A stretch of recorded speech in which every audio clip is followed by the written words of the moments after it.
Dulu itu penulis nggak banyak ya, dulu masih sedikit, nggak kayak sekarang banyak penulisnya yang jadi penulis sastranya bisa terhitung dengan jari, Kang. Karena sekarang banyaknya hanya bisa menulis tok, tapi untuk menjadikan sebuah rujukan sastra itu tidak semua penulis bisa.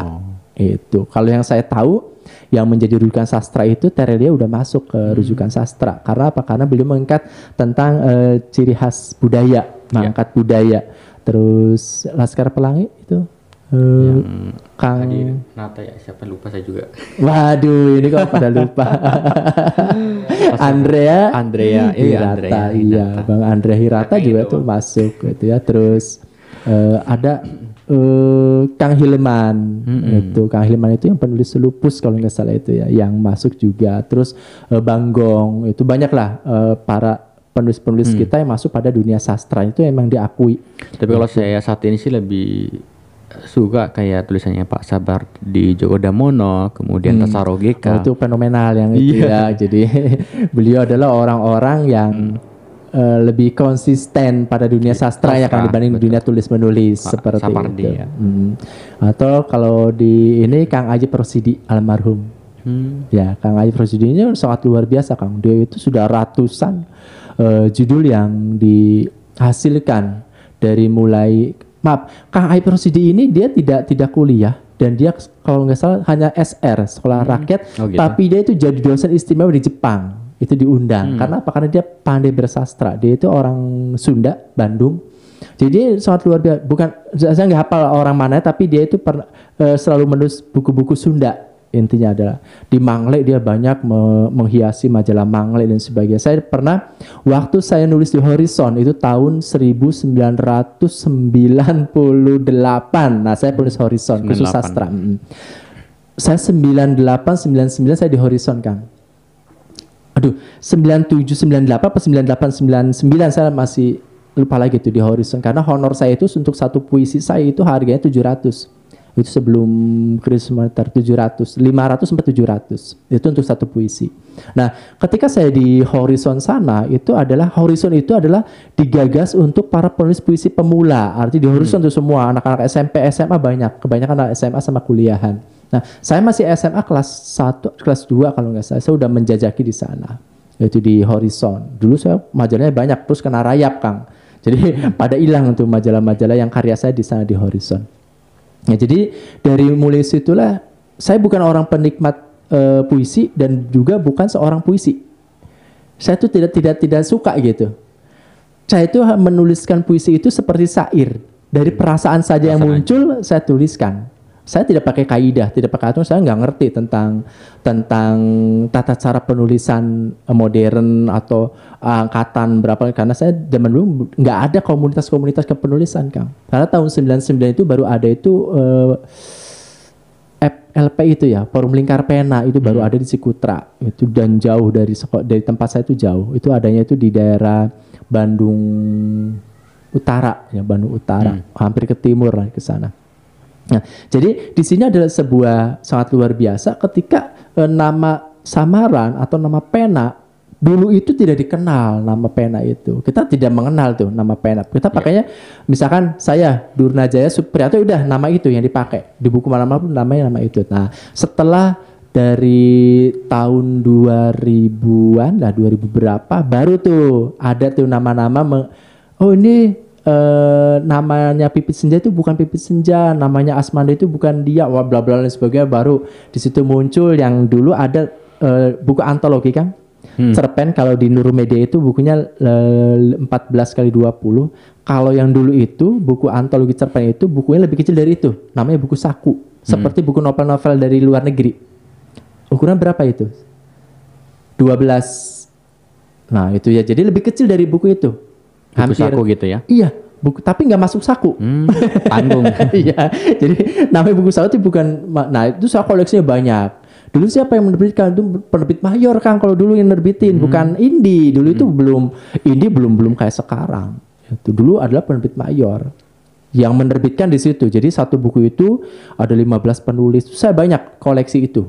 Ya, koleksi buku itu, kumpulan cerpen. Dulu yang merajai siapa? Merajai itu ada Cakrawala gitu ya. Ada Cakrawala, ada Permata, ada Mizan. Dulu namanya Mizan apa ya? Darmizan kalau nggak salah, dari Dar.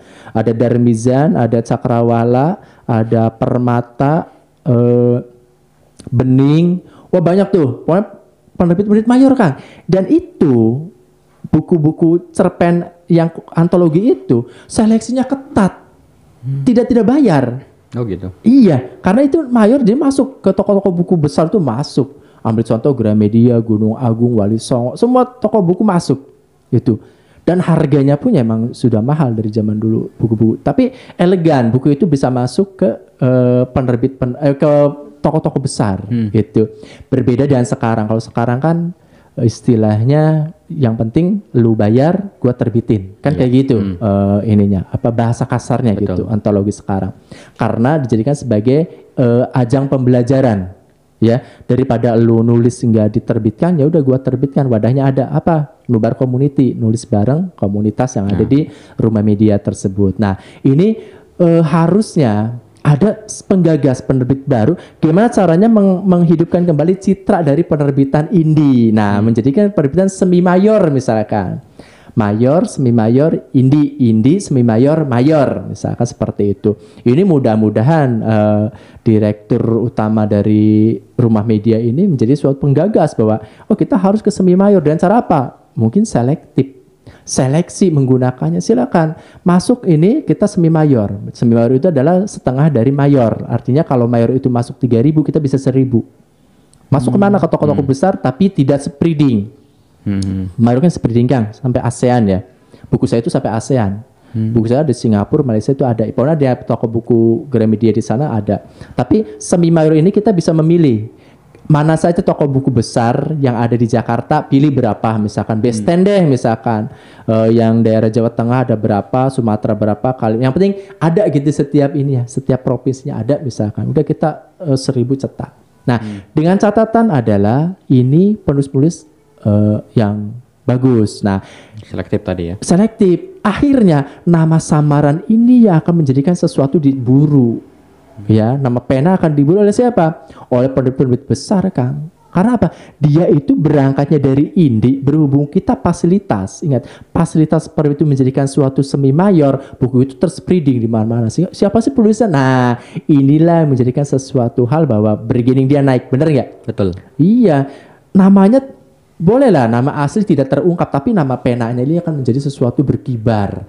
Bisa jadi dari semi mayor dia lanjut kepada mayor. Itu yang harusnya ada penerbit yang menggagas ke sana. Memang ini modalnya sangat luar biasa besar. Kecuali kalau ada beberapa penulis yang dia pengen loyal. Artinya apa? Artinya penulis ini boleh dong nama samaran saya, nama pena saya diangkat ya, dikumpulkan beberapa penulis, 10 penulis tapi semi mayor. Boleh, silakan. Kita jangan ngitung untung-untungan dulu deh. Yang penting bargaining kita naik. Ambil contoh misalkan cetak buku habis 10 juta. Bagi 10 berarti satu orang 1 juta. Keuntungannya bagi, silakan. Dibagi, nanti ketika sisanya gimana? Sisanya silakan. Mau dijual obra kan, yang penting kita masih bisa menutup modal 1 juta itu misalkan seperti itu. Ini gagasan-gagasan saya. Untuk apa? Mengangkat suatu nama pena kita menjadi nama beken. Kalau sudah menjadi nama beken, Kang, insya Allah itu penerbit akan mengenal lah tentang nama. Bukan mengenal siapa dianya, tapi namanya itu. Orang, maaf ya, banyak penerbit tidak kenal dengan penulis terkenal. Tapi dia ketika disebutkan nama terkenal, otomatis mau dong naskahnya si A. Nah, padahal dia sama sekali belum pernah ketemu dengan orangnya, belum pernah ngobrol. Tapi ketika disebutkan nama penanya yang ngetren, yang beken, itu jangankan naskah baru, naskah yang udah bulukan pun mau kok diterbitkan. Nah, ini sangat luar biasa kekuatan dari nama pena tersebut. Nah, ini harapan-harapan mudah-mudahan saya selaku pembicara atau pemateri di Nubar Pro ini menjadikan suatu jembatan, menjadikan suatu suatu motivasi bagi owner-owner penerbit indie, terutama di Nubar sendiri, yaitu di rumah media, menjadikan ini cetusan sangat luar biasa, ide yang sangat bagus nih untuk mengangkat nama pena seseorang untuk menjadi go nasional, jangan internasional, go nasional deh, dengan semi mayor. Ya, tinggal kita bicarakan siapa yang mau semi mayor, yuk kita akan spreading di Gramedia, misalkan di toko buku apa, misalkan spreading dengan cara ini sistemnya seperti ini. Kita jangan ambil untung dulu, yang penting nama kita, nama pena kita berkibar, penerbit-penerbit akan mencari siapa dari kita. Itu Kang, dan nama pena tersebut. Ya baik, terima kasih Kang ya, atas penjelasannya pentingnya nama sebuah pena, sebuah nama pena. Gimana? Nama pena gitu aja ya, karena kan seperti yang dijelaskan tadi bahwa itu sebagai sebutan yang unik serta menciptakan merek diri untuk pasar gitu Kang. Benar. Ya. Nah, tapi yang terpenting ketika menuliskan sebuah nama pena itu harus konsisten. Jangan gonta-ganti bikin buku satu pakai nama pena A misalkan, bikin buku kedua pena B, nanti kan jadi orang ini meragukan ya Kang. Meragukan. Nah, jadi kapasitas penulisnya gimana gitu kan. Ya baik Sobat Nubar, terima kasih sudah menonton acara ini. Sekali lagi jangan lupa untuk subscribe, like, komen, dan share, serta aktifkan loncengnya channel YouTube Nubar Pro untuk mendapatkan konten-konten lainnya dan mendapatkan giveaway jam tangan dan juga kamera Bip Pro 5 karena nanti kita bagikan secara gratis buat Sobat Nubar. Penasaran? Ya pantengin aja dulu ya. Oke. Ya untuk sesi kali ini sekian saja. Mohon maaf jika ada yang salah, dan kalau mau ada yang tanya-tanya silahkan ada di kolom komentar. Ya, saya Anenha dan DJ Supriyanto. Salam literasi.